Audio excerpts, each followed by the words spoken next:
नमस्कार। आज हम पढ़ेंगे देवनागरी लिपि का विकास। सबसे पहले लिपि होती क्या है? किसी भी भाषा के लिखने का जो ढंग होता है, जो तरीका होता है, वो लिपि कहलाता है।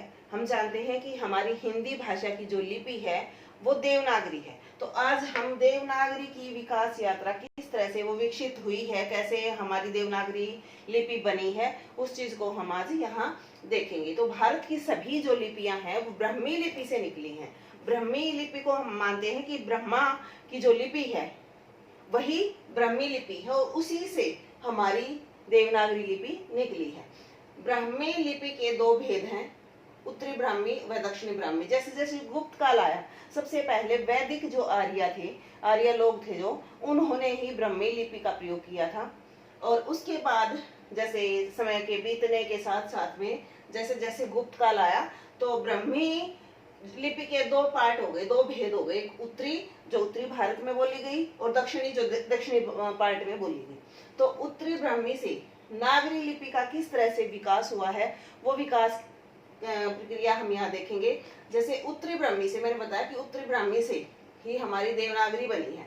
तो उत्तरी ब्राह्मी से बनी गुप्त लिपि से सिद्ध मातृका और सिद्ध मातृका से कुटिल लिपि। यहाँ आकर जो कुटिल लिपि है उसके दो पार्ट हो गए, एक नागरी और दूसरी शारदा। तो नागरी लिपि के भी आगे दो पार्ट हो गए, एक पश्चिमी शाखा एक पूर्वी शाखा। तो पश्चिमी शाखा में हमारी जो नागरी है वो देवनागरी हमारी भाषा की लिपि बनी है। ये पश्चिमी शाखा में कौन कौन सी लिपि आती है? देवनागरी, राजस्थानी, गुजराती, महाजनी और कैथी। और पूर्वी में जो हमारा पूर्वी हिस्सा आ जाएगा, जैसे बंगला है, असमी है और उड़िया है। इसी तरह से जो शारदा लिपि है उसमें कौन कौन सी लिपियां निकली हैं? गुरुमुखी, कश्मीरी, लैंदा और टाकरी।